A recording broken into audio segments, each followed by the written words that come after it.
Hello friends, ഞാൻ ഇന്ന് വന്നേക്കണ ഒരു ഇൻഡിക്കേറ്റർ നമ്മളൊരു സൈഡിലേക്ക് ഇട്ട് കഴിഞ്ഞ് കഴിഞ്ഞാൽ നമ്മൾ സ്റ്റിയറിങ് തിരിച്ച് റിട്ടേൺ വരുമ്പോൾ ഓട്ടോമാറ്റിക്കലി ഇൻഡിക്കേറ്റർ ഓഫ് ആവും. അതിൻ്റെ സെറ്റപ്പ് എങ്ങനെയാണെന്ന് പറയാൻ വേണ്ടിയിട്ടാണ്. അപ്പോൾ നമ്മളിപ്പോൾ ഇൻഡിക്കേറ്റർ നമ്മൾ ഒരു സൈഡിലേക്ക് ഇടുമ്പോൾ ഇത് കണ്ടോ, ഒരു നോബ് തള്ളി വരാനുണ്ടോ പുറത്തേക്ക്. ഇതിപ്പോൾ നമ്മൾ റൈറ്റിലേക്കാണ് ഇൻഡിക്കേറ്റർ ഇടുക. അപ്പോൾ സ്റ്റിയറിങ് ഇപ്പോൾ റൈറ്റിലേക്ക് കറങ്ങിക്കൊണ്ടിരിക്കുക. അപ്പോൾ ഇവിടെ ഫ്രീ പ്ലേ ആണ്. റൈറ്റിലേക്ക് കറങ്ങി ഓക്കെ, റൈറ്റ് നമ്മൾ എടുത്തു കഴിഞ്ഞ് ഇനി വണ്ടി സ്റ്റിയറിങ് നേരെയാക്കുകയാണ്. അപ്പോൾ സ്റ്റെയർ ആകുമ്പോൾ ഇവിടെ വന്നിട്ട് ക്ലോക്ക് സ്പ്രിങ്ങിൻ്റെ ഒരു ഭാഗം ഇവിടെ താഴോട്ട് കണ്ടോ, തട്ടുമ്പോൾ ഓട്ടോമാറ്റിക്കലി അത് ഇൻഡിക്കേറ്റർ കട്ടാവും. നേരെ നമ്മൾ ഓപ്പോസിറ്റ് ചെയ്യാം. ലെഫ്റ്റിലേക്ക് സ്റ്റിയറിങ് അടിച്ചു. അപ്പോൾ സ്റ്റിയറിങ് ലെഫ്റ്റിലേക്ക് തന്നെ ഇങ്ങനെ കറങ്ങിക്കൊണ്ടിരിക്കുകയുണ്ടോ.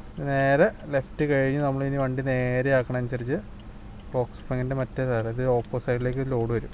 കണ്ടോ, ലോഡൊന്ന് കട്ടാവും.